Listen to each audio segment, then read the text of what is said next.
Hey friend, welcome to the Authentically ADHD podcast with me, your host, Carmen. I'm a certified life coach, a teacher, and an ADHDer, and I'm here to talk all things ADHD with you, give you the latest research, facts, and tips, of course, strategies to help. So, being diagnosed later in life was very difficult for me, so I've made it my mission to help as many people as I can so that no one has to feel the way that I did. Are you ready? Let's get started.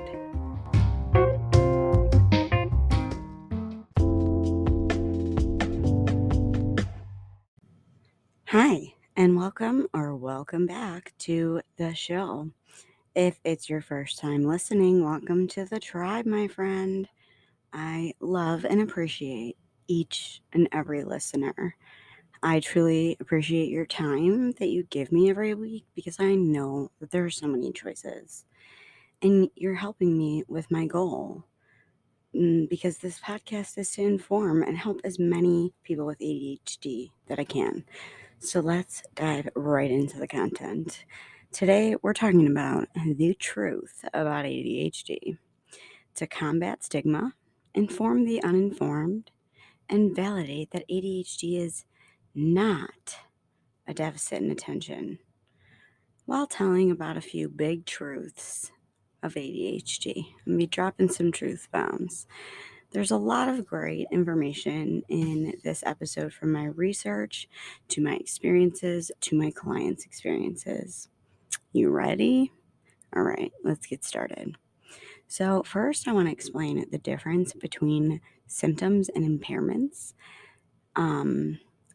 And impairments are also called negative outcomes. So, a symptom is the way that the disorder expresses itself, and an impairment is the consequences of the symptoms.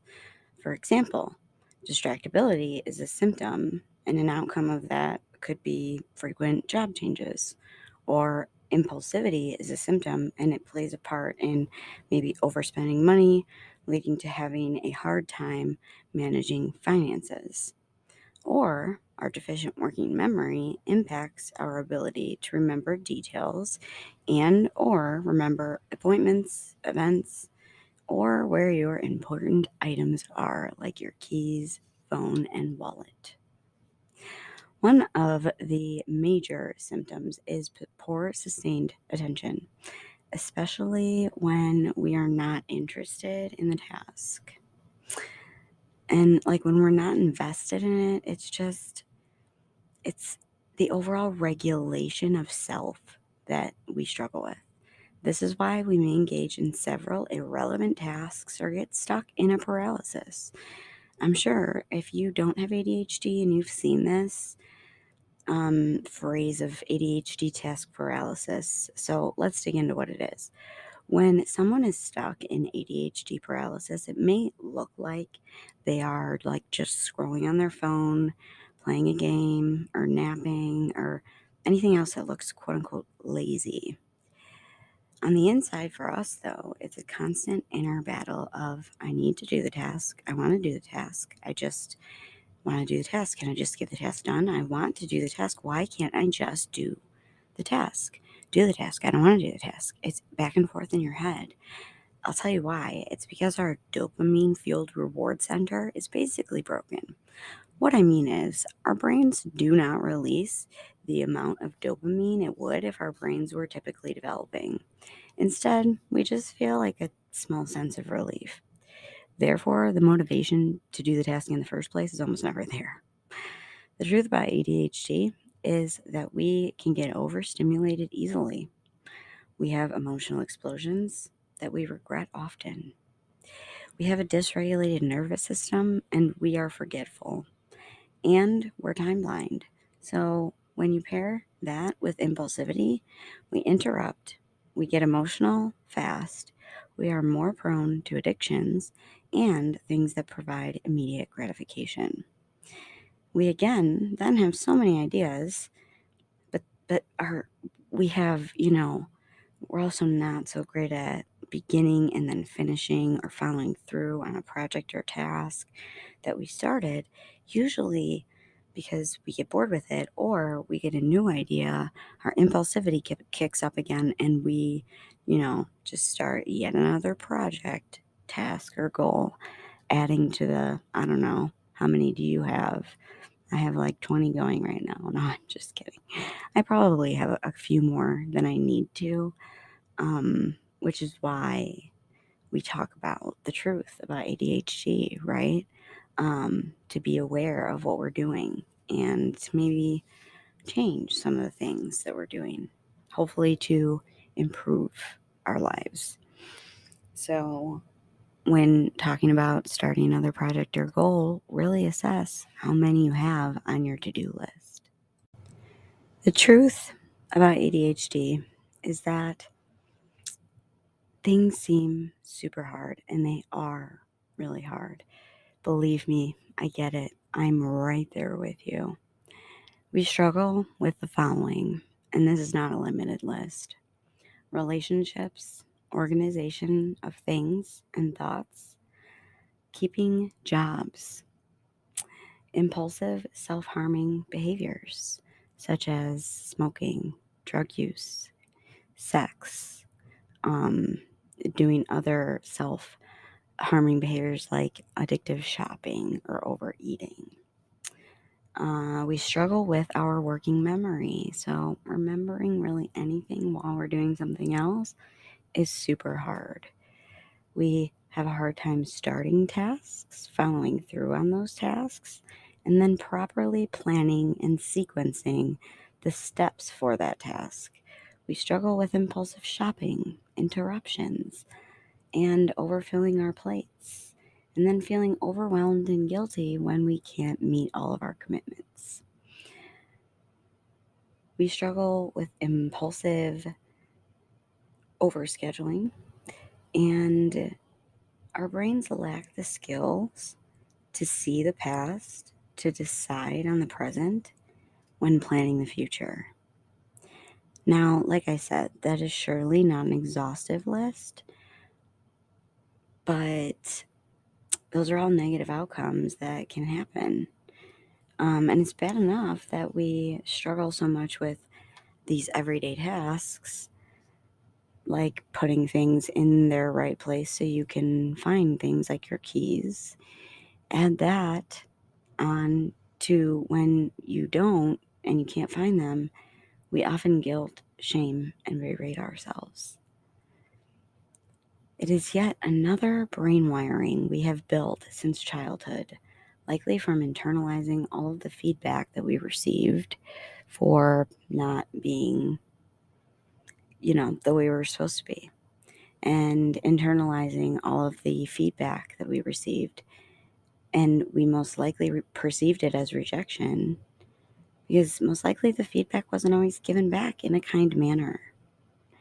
The truth about ADHD is that we have no self-control. I'm going to repeat that for emphasis because I feel like it's really important. The truth about ADHD is that we have no self-control. Think about that for a second. We buy, we eat, we sleep, we binge these things for instant dopamine. Let me tell you something. There is nothing wrong with you. You're not broken. I struggle with all of this and more. Believe me, if I was going to make an exhaustive list, I would be here for hours. The truth about ADHD is that we can improve our lives. Again, I'm going to repeat for emphasis. The truth about ADHD is that we can improve our lives. The truth about ADHD is that we can change what and how we think about ourselves, about what we can build, about what routines and habits we can create slowly for ourselves, and that we can make small steps towards lifestyle changes that can help us in the long run. So, set boundaries, gain more human contact, community, connectedness, and increase our ability to regulate our emotions, to understand our own ADHD, forgive our past selves, and make things work for you. not more work for you. Again, repeating for emphasis here. Make these things work for you, not more work for you. That is really important because we don't want to add more onto our plates. For you, I just want you to know that we don't have an attention deficit disorder. We have an intention deficit disorder. And I have a secret. We can reframe our intentions or reframe our thoughts about our intentions. Research actually shows that our self-talk as ADHDers is incredibly negative. We try to be perfect. We base our self-worth off of our productivity and everything between emotional regulation, problem solving, organizing, and motivation. ADHD truly affects all parts of our lives. And I am just learning this in the past year or two. While this episode may seem like it's full of doom, don't worry, I have some tips. But they're small baby steps we can take to start improving our lives. If you would like a little more support, sign up for a free coaching call with me. The link is in the show notes. If you're looking for a community, amazing coaches, more resources like courses, workbooks, and a private community that's all very ADHD friendly, you should join Focused, created by none other than the I Have ADHD podcast host, Kristen Carter. If you use my link in the show notes, you get your $50 off your first payment, and I get a $50 credit to my account. It's such a valuable program that it's an all-around win. So that link is also in the show notes if you want to use it, because community is important when you have ADHD. So you can meet your relational needs of connection, belonging, and validation. This can be any community. There are free ones on Instagrams, like Instagram accounts. There are Facebook groups. There are freebies in my and in other podcasts. Follow me on social media. That right there is a free community. And I post about ADHD all the time. Whatever way that you can get some positive human contact in your life, it can help immensely. Ask me how I know. Really, you can connect with me and ask me how I know. Next, awareness is key. Learn about your ADHD. Understand your ADHD and start putting strategies into place where you struggle. It's totally worth it. Because as Dr. Barkley says, ADHD is not a disorder of not knowing what to do. It's a disorder of doing what you know. It's not a short attention span. It's the inability to organize behavior across time. That's why it's so important to rate and share and review the podcast so that the most ADHDers can get started learning how to organize their behavior across time. That their ADHD is not a deficit in anything, but a self-regulation disorder. So I do have some tips. You may already know it's a disorder of not doing right. So I promise I'm going to give you tips. But you have to promise me something first.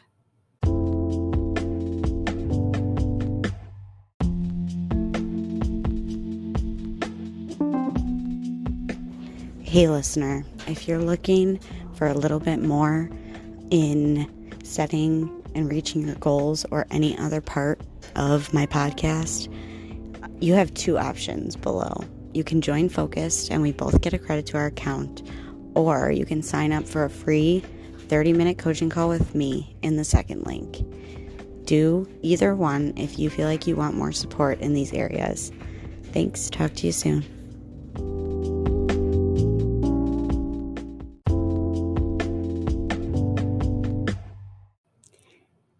you need to promise me that you will start small. Pick one. Then write out what done looks like. I have a freebie in the show notes to go along with it, and I'll even have a personal example of some small steps in each one as I go. I invite you to pick one. Start small so you don't self-sabotage. Another one I'm going to repeat for emphasis. I invite you to start small. Really, pick one so you don't self-sabotage, because that's what we tend to do. When we try to do too much, then inevitably we fail. We set ourselves up for failure and self-sabotage and not wanting to start again. But when you start small, you set yourself up for wins faster, which will motivate you to keep going. So at least it did for me. But if I can do it, I know you can too. If you really want to, though, you have to really want to.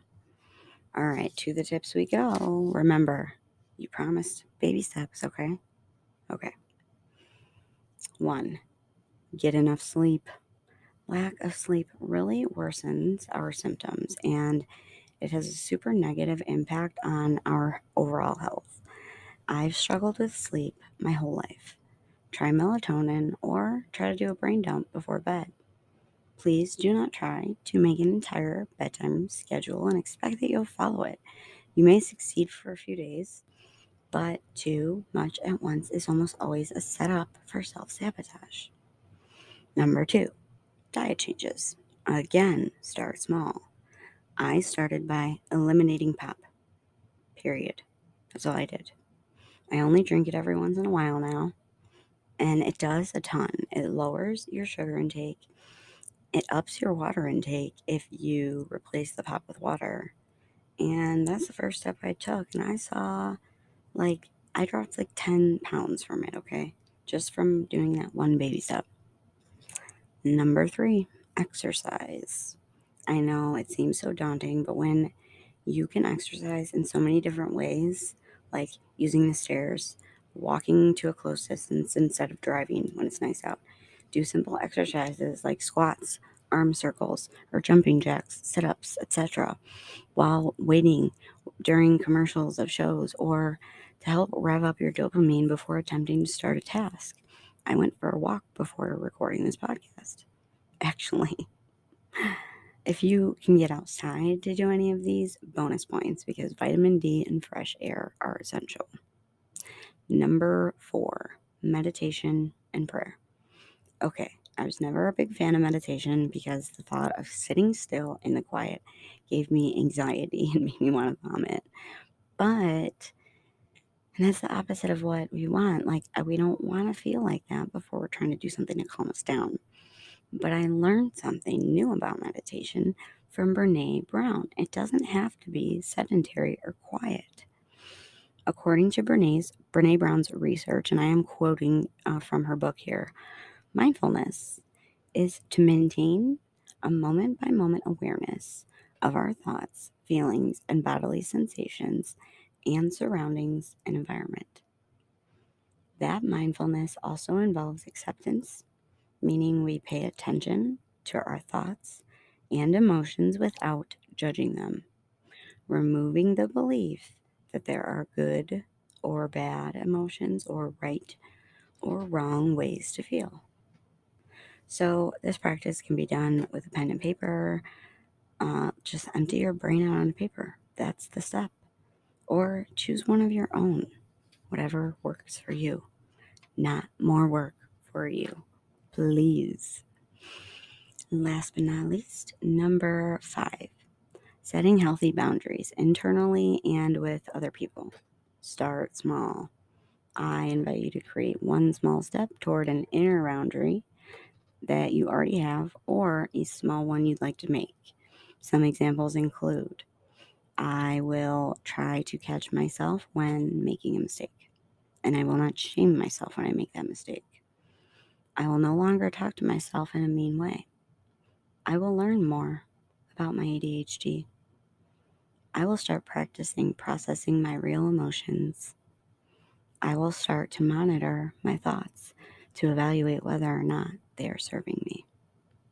A tip: check out episode titled ADHD, the Brain, the Lies, and a Major Brain Hack if you haven't already. It'll help out with that step.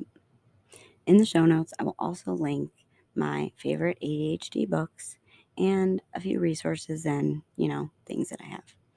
I really hope that this episode was helpful. And remember, I love hearing your takeaways. So follow me, post this episode with your takeaways, or, post it to your story with whatever you gained from this episode and what you would like to hear about maybe next.